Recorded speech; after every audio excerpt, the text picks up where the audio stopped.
Selamat sore Tribuners, bagaimana kabar Anda sore hari ini? Senang sekali saya Ilu Devi Sadia dapat kembali berjumpa dengan Anda kali ini dalam program Tribun Timur Update. Tribuners, kita mendapatkan informasi kriminal dari Kota Makassar terkait mahasiswa sejoli bunuh dan rampok lansia di Makassar karena terlilit utang.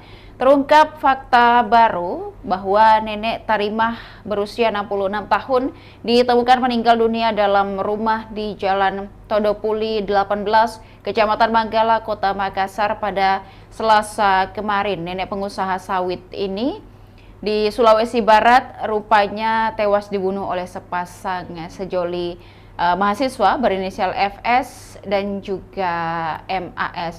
Untuk melihat informasi selengkapnya kita sudah terhubung dengan reporter Tribun Timur dari Kota Makassar, ada rekan Emba. Selamat sore rekan Emba. Ya, sore rekan Ilu. Baik, dapat disampaikan kepada Tribuners bagaimana update informasi terkait mahasiswa sejoli yang membunuh dan juga merampok lansia di Kota Makassar. Ya, baik Ilu dan Tribuners, dapat saya jelaskan bahwa kasus ini bermula pada Selasa siang. Itu ditemukan seorang perempuan lansia dalam kondisi meninggal dunia di dalam kamar rumahnya dengan ada luka memar di wajah dan bagian lehernya. Mulanya korban diduga meninggal tanpa ada kejanggalan.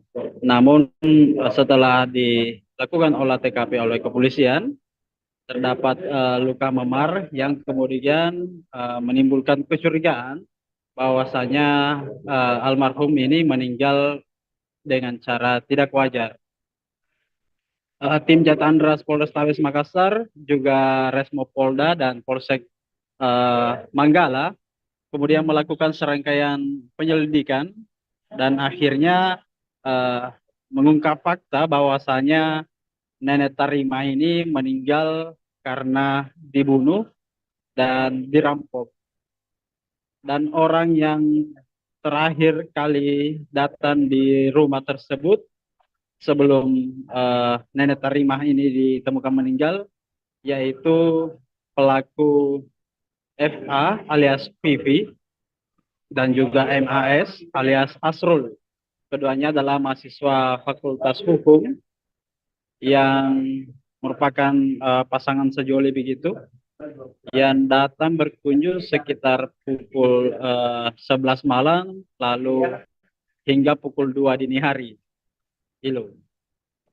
Untuk kronologi kejadian sendiri sudah diungkapkan dan apakah sudah ada pengungkapan bahwa motif dari pembunuhan ini terkait hutang piutang? Mungkin dapat dirincikan terkait hutang piutang ini rekan Emba? Ya, polisi mengatakan yaitu Kasat Reskrim Polrestabes Makassar, Kompol Devi Sujana. Adapun motif atau alasan dari pelaku Vivi yang sudah dianggap sebagai keluarga sendiri oleh korban karena intensitasnya bertemu dan memang ada hubungan keluarga sambungan begitu. Dugaannya yaitu terkait persoalan utang piutang, di mana Vivi disebut memiliki utang sebesar 7 juta rupiah terhadap korban, dan uang 7 juta ini alasannya digunakan untuk keperluan membayar kuliah. Namun karena jengkel ditagih begitu, Vivi atau pelaku ini muncul niat jahat untuk menghabisi nyawa korban. Niat jahat itu rupanya juga sudah direncanakan 2 pekan sebelumnya, di mana Vivi ini di ponselnya setelah diperiksa oleh polisi, rupanya di mesin pencarian di ponselnya sempat membrowsing atau mencari referensi untuk bagaimana menghabisi nyawa seseorang dengan cara membekap dengan bantal, dan itu yang dilakukan terhadap korban. Untuk pasangan kekasihnya atau pacar dari Vivi ini Apakah sudah juga diungkap motifnya kenapa sampai mau membantu Vivi dalam melakukan aksi kriminalnya ini? Ya, untuk MAS ini diungkapkan oleh polisi bahwa mulanya menolak karena takut terkait rencana Vivi ini. Namun Vivi beralasan untuk hanya ditemani ke rumah korban untuk menagih hutang begitu. Setelah itu MAS kembali ke tongkrongannya di sebuah kafe. Lalu sekitar pukul 2 dini hari ditelepon kembali oleh Vivi untuk kembali ke rumah tersebut dengan alasan korban dari Tarima ini sudah tertidur. Namun setelah itu terjadilah peristiwa pembunuhan, yaitu dengan cara mulut korban dibekap dengan bantal, lalu sempat dilakukan aksi kekerasan dengan memukul wajah korban menggunakan remote AC. Hilo. Baik, untuk kasus ini sendiri setelah Vivi melakukan pembunuhan dan juga perampokan di rumah korban, apa yang kemudian ia lakukan untuk menutup jejak atau menghilangkan jejak bahwa korban ini merupakan meninggal karena dibunuh? Ya, betul sekali bahwa pelaku Vivi ini sempat membuat alibi begitu dengan cara mengganti uh, gembok rumah dengan gembok baru, lalu dia menaruh dua kunci di dalam, seolah-olah ini terkunci dari dalam, padahal dia mengunci dari luar karena gembok baru ini ada tiga kuncinya. Selain itu, Vivi juga disebut tidak mengambil perhiasan yang ada di tubuh korban untuk menghilangkan jejak bahwasanya korban ini dirampok. Padahal Vivi kata polisi ini sudah mengambil beberapa perhiasan dan uang tunai di lemari korban setelah memastikan korban meninggal dunia. Gitu. Baik, apakah dari korban ini mungkin dapat diinformasikan juga kepada Tribuners memang tinggal seorang diri atau memang keluarga sedang tidak berada di rumah atau seperti apa rinciannya rekan Emba? Ya, informasi yang kami peroleh, korban ini tinggal seorang diri di rumahnya dan memang si pelaku Vivi ini juga sudah beberapa kali berkunjung dan beberapa kali ketika mendapat kendala keuangan meminjam uang ke korban begitu. Karena kebetulan korban ini adalah pengusaha sawit juga di Sulawesi Barat, jadi untuk sisi ekonomi memang uh, cukup berada begitu. Baik, untuk pelaku mendapatkan sanksi pasal berapa dan apa hukumannya mungkin rekan Emba? Ya, untuk pasal yang dipersangkakan polisi dalam kasus ini yaitu 340 terkait peristiwa pembunuhan berencana dan 365 yaitu pencurian dengan kekerasan. Ancaman hukumannya yaitu maksimal hukuman mati atau kurungan penjara 20 tahun penjara. Baik, untuk saat ini apakah kedua pelaku sudah ditahan pihak kepolisian atau seperti apa? Ya, betul sekali. Keduanya sudah ditahan di rutan Satreskrim Polrestabes Makassar. Seperti yang terlihat di gambar, keduanya sudah mengenakan rompi tahanan Reskrim Polrestabes Makassar. Terima kasih rekan Emba atas laporannya dari Kota Makassar. Kami menantikan informasi lainnya yang juga akan kami siarkan dari Kota Makassar. Terima kasih, selamat sore, selamat kembali bertugas. Dan juga Tribuners, kita akan menyaksikan bagaimana proses penangkapan dan juga melihat bagaimana prosesi dari kedua tersangka ini di kepolisian dan juga ada wawancara langsung bersama dengan Kasat Reskrim Polrestabes Kota Makassar, ada Kompol Devi Sujana. Berikut untuk Anda.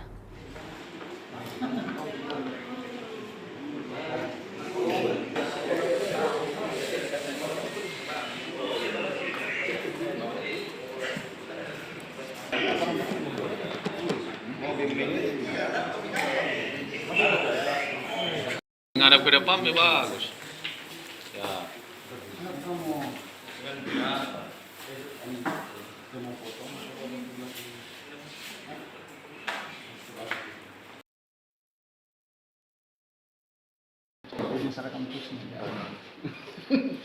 Gantung ini.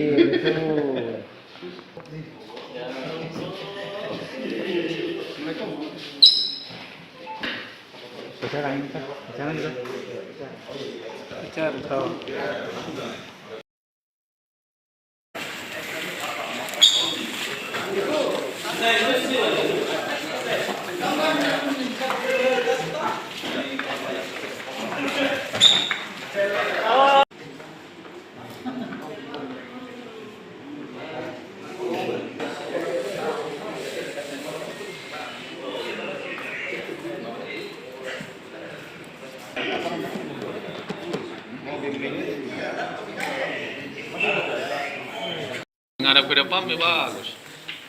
Ya.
Ngadap ke depan ya bagus.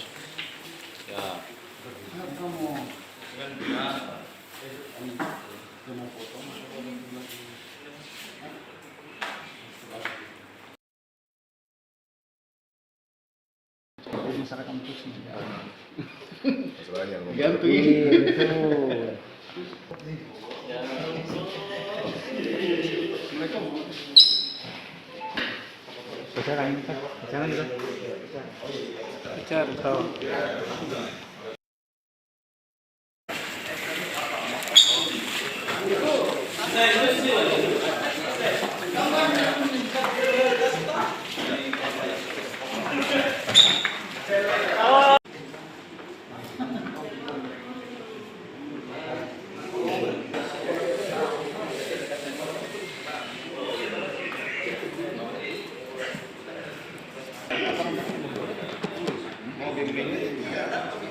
Ngadap ke depan ya bagus.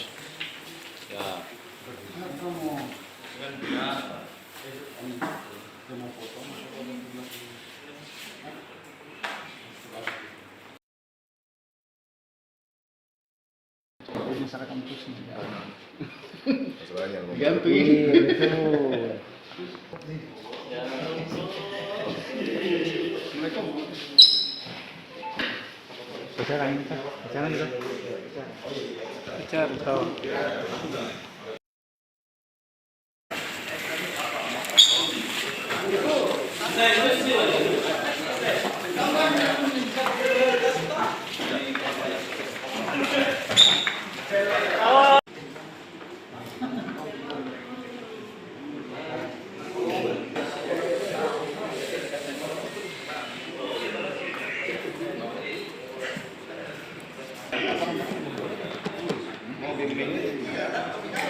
Ngadap ke depan ya bagus.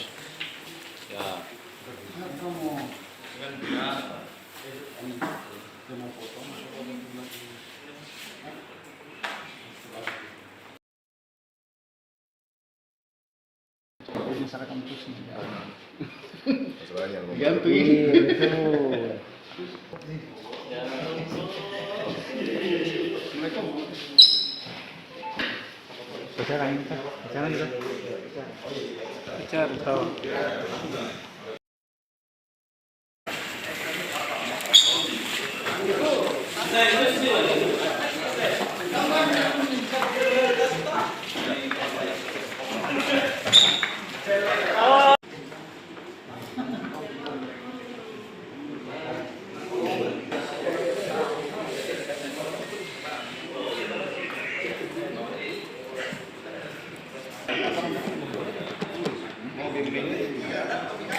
Ngadap ke depan ya bagus.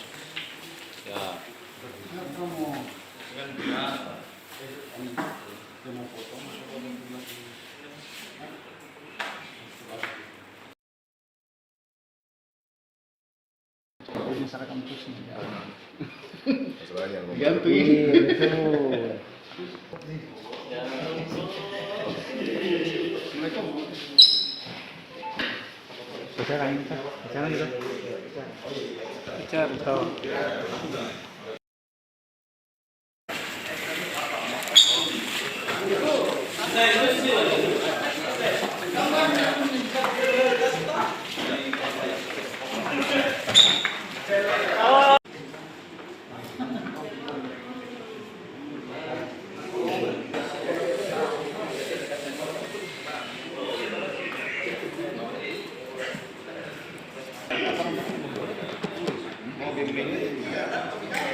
Ngadap ke depan ya bagus.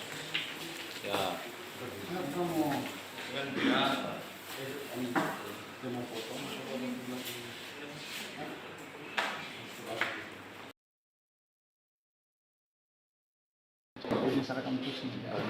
Ya. Kejadian terjadi pada hari Selasa sekitar antara jam 1 sampai dengan jam 3 pagi. Ya. Adapun motif dari pelaku ini adalah untuk menguasai harta atau ekonomi, di mana bahwa pelaku ini mempunyai hutang kepada korban sejumlah 7 juta. Selain karena jengkel sering tadi juga ingin mendapatkan uang, karena pelaku ini tahu bahwa ada beberapa teman dekat dari korban yang korbannya sering meminjam uang kepada korban ini. Jadi istilahnya korban ini secara ekonomi mampu, ya. Kemudian juga korban ini sering ke rumah pelaku karena sudah dianggap saudara. Nah, kejadiannya kami jelaskan polisi dari awal bahwa pelaku ini sudah berniat untuk melakukan pembunuhan sekitar 2 minggu sebelum kejadian. Ini paling tidak yang bisa kami buktikan. Dimana kita cek dari perangkat ponselnya, pelaku ini sudah melakukan pencarian kapan manusia bisa bertahan nafasnya jika ditutup pakai bantal, gitu ya. Nah, jadi udah melakukan pencarian bagaimana kalau membunuh pakai bantal ini kira-kira butuh waktu berapa menit sampai si korbannya meninggal. Itu paling tidak 2 minggu sebelum kejadian. Nah, kemudian beberapa hari sebelum kejadian,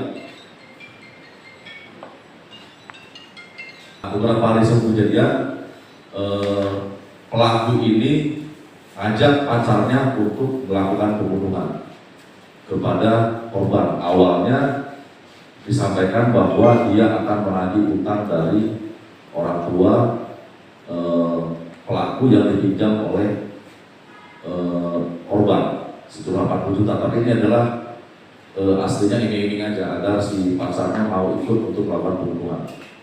Ya, nah kemudian awalnya si pelaku yang satunya Asrul namanya, ini nolak, awalnya nolak karena takut kan, atau pertemuannya. Nah kemudian pada hari Senin jam 11 malam, ketika mereka nongkrong di salah satu warung kopi di Jalan Boulevard, dia ajak lagi untuk melakukan pembunuhan. Nah kemudian pada jam 11 itu si ini yang perempuan Vivi ini ngajak Asrul untuk diantar ke rumah korban. Diantar, kemudian si Asrul kembali lagi. Emang sudah dikode, nanti datang lagi di sini ketika si korban udah tidur. Jadi pada saat masuk sana ketok pintu, korban membuka. Korban membuka karena udah kenal dengan pelaku ini, ya. Sudah kenal dengan pelaku ini, sering bertemu. Nah, sudah disampaikan bahwa nanti kamu sekali lagi ketika si nenek ini almarhum sudah tidur. Nah, sekitar jam 1,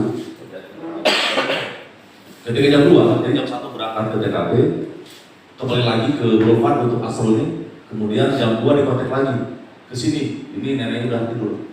Nah, kemudian ketika datang ke sana sudah tidur, kemudian yang perempuan ini masuk ke kamar bersama dengan awalnya perempuan itu masuk ke dalam kamar, memastikan sudah tidur atau belum. Kemudian si pelaku Asrul ini nunggu di ruang tamu. Nah, beberapa menit kemudian Asrul di WA oleh pelaku satu lagi ke sini. Nah, masuk, mereka refleks nih. Yang perempuan membekap muka dari korban ini pakai bantal. Nah, sementara yang laki-laki megang tangannya. Selesai itu, kemudian yang perempuan ambil remote AC. Remote AC ini dipukul berkali-kali ke kepalanya korban. Nah, kemudian setelah beberapa saat, Asrul mengecek korban, mengecek dengannya sudah memastikan meninggal. Kemudian Asrul keluar. Nah, yang perempuan ini masih membuka lemari mengambil sesuatu barang yang berharga. Demikian Tribun Timur Update kali ini. Tribuners jangan lupa untuk saksikan berita menarik lainnya hanya di kanal YouTube dan Facebook Tribun Timur, mata lokal menjangkau Indonesia. Saya Ilu Devi Sania beserta seluruh kerabat kerja pamit undur diri. Terima kasih dan sampai jumpa. Download Tribun X sekarang. Menghadirkan lokal menjadi Indonesia.